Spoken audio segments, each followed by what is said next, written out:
प्रियात्मन, आज एक बहुत ही सुंदर और बहुत इंस्पायरिंग और बहुत ही उपदेशात्मक, ये हर उम्र के लोगों के लिए प्रेरणाप्रद है ये। और इसके पहले एक बात आपको बता दूं कि हमारे दर्जनों वो सब कार्यक्रम आप लोगों ने देख लिया है और आगे बहुत से बनेंगे, सैकड़ों हजारों। और मेरा यही है कि सब में एक तारतम्य है, सब में एक रिदम, एक उसमें एक लहर है, एक हार्मनी है। तो आप उसको क्रम से देखते चले जाएंगे। और चूंकि हमने practical approach of the scriptures, तो जो इतने भी दुनिया के जो भी ग्रंथ हैं या जो भी शास्त्र पुराण साहित्य है, तो उनके उनके जो उसमें जो वर्णन हुआ, जो तो उनका वो मैसेज क्या है समाज में, उसका क्या हम उसके द्वारा शिक्षा हमको क्या मिलती है।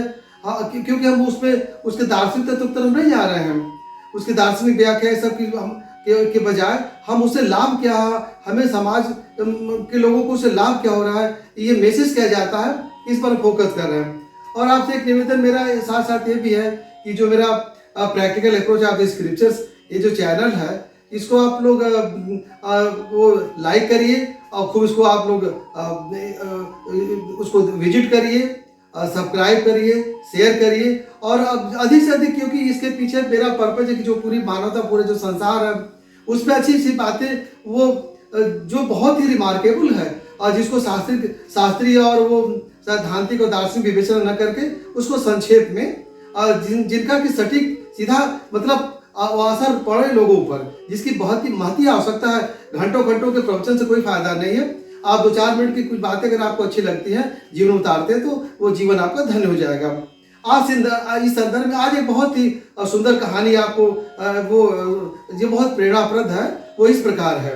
एक लाला जी थे और वो बहुत जर्जर हो गए, बूढ़े हो गए थे और बुढ़ापा आ गया था। उनकी दाल की चक्की थी और दाल दलते जाते थे और कलपते रहते थे कि हे भगवान, बहुत वो अपना दुख व्यक्त करते रहते थे इस तरह से। और वो एक महात्मा उसी रास्ते से गुजर रहे थे। महात्मा को इस लाला जी के ऊपर तरस आ गए, सोचे लाला जी का कष्ट दूर किया जाए। महात्मा लाला जी के पास पहुंचे, बोले लाला जी, मेरे पास एक ऐसी विद्या है कि हम आपको स्वर्ग पहुंचा सकते हैं, आपका ये सब दुख दर्द से छुटकारा हो जाएगा। तो लाला जी ने कहा कि महाराज जी, मेरी गृहस्थी बहुत बड़ी है, कारोबार बहुत बड़ा है, कोई इसका उत्तराधिकारी नहीं है, और वो एक बाल बच्चे हो जाते तो मैं चल चलता। तो कुछ दिन के बाद वो, चूंकि वो तो सिद्ध योगी थे, और कृपा हुई और वो लाला जी के 2 बच्चे हुए, और फिर इसके बच्चे बड़े हुए।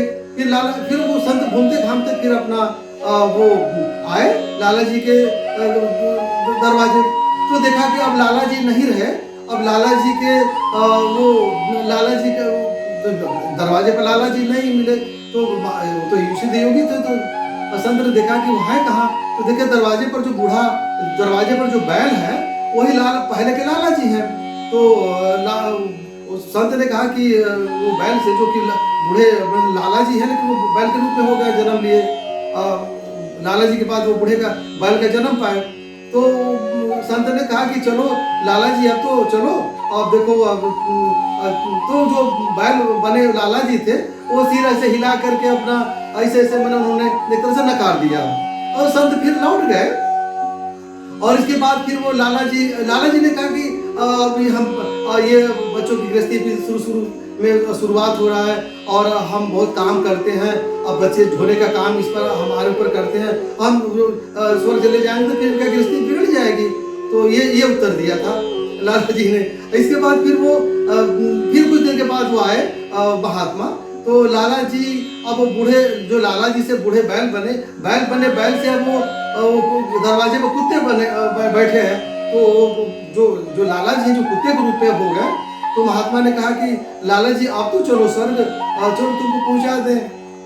तो लाला जी ने कहा कि अरे महाराज, अभी तो मेरे बच्चों की शादी हुई है, बच्चे, इनके गहने वो बहुओं के ऊपर बहुत है, और हम कम से कम देखभाल करते हैं। बच्चे चले जाते कारोबार में, हम इनका देखभाल करते रहते हैं, और आप जाइए महाराज जी।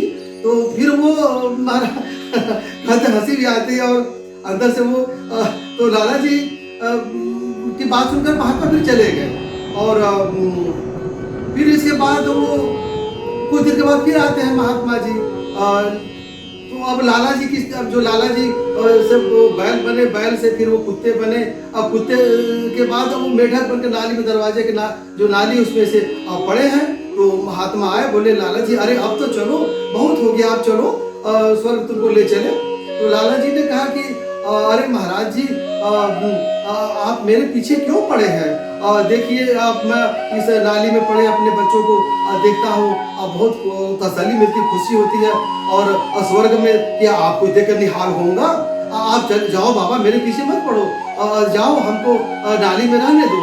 तो यहाँ प्रिय आत्मा में ये कहानी से शिक्षा ये मिलती है कि हम, जिसमें गीता का सबसे बड़ा ये सार छिपा हो कि हम अपने स्वयं के दुश्मन हैं और स्वयं के ही मित्र हैं। अगर अपने आत्मा का हमने सत्कर्म से उद्धार नहीं किया तो लाला जी वाली गति होगी। तो इस तरह से जो जीवन का सफरनामा एक सुंदर मनुष्य के जीवन से वो मेढक बन नाली में पड़े हुए हैं, तो ऐसी स्थिति ना है। और हम तो यही कहेंगे कि हम इस जीवन में, जब मानव जीवन मिला हुआ है, तो नाना प्रकार के प्रपंच में न पढ़ करके जो साधु महात्मा और जो संतों ग्रंथों में सब लिखा हुआ है उसका पालन करें। अपने आत्मा का अपने से पतन न करे। मनुष्य अपने, अगर वो अपने आत्मा को उद्धार नहीं करता तो उसका वो सबसे बड़ा शत्रु तो मनुष्य स्वयं है। मनुष्य का कोई दूसरा शत्रु नहीं है, ना कोई दूसरा कोई मित्र है। अगर अपने आत्मा को उद्धार कर दिया तो अपना सबसे बड़ा मित्र है, और आप अपने आत्मा का पतन कर दिया तो सबसे बड़ा वो अपना खुद का शत्रु है। तो यहाँ यही मैं कहूँगा कि अरे भगवत भजन करो, हरे राम राम राम हरे हरे, हरे कृष्ण कृष्ण कृष्ण हरे हरे।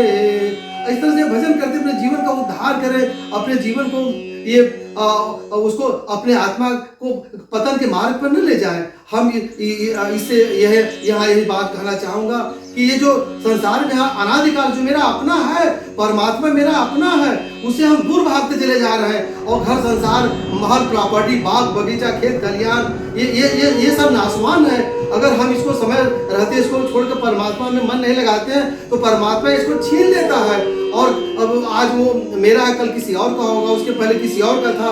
इस प्रपंच में न पढ़ के प्रियात्मा में यही कहूँगा कि अपने जीवन, मनुष्य जीवन को सत्कर्म में लगाकर, भगवत भजन में लगाकर, दिन दुखियों की सेवा में लगा करके, जो नीडी है उनकी सेवा, जो जरूरतमंद को सेवा में अपना समय लगा कर अपने जीवन का उद्धार करे। आपको आगे और बहुत सी चीजें अच्छी आएंगी, और मैं समझता हूँ कि इससे आपको बहुत प्रेरणा मिलेगी। आगे बहुत सी चीजों के साथ फिर आऊँगा। धन्यवाद।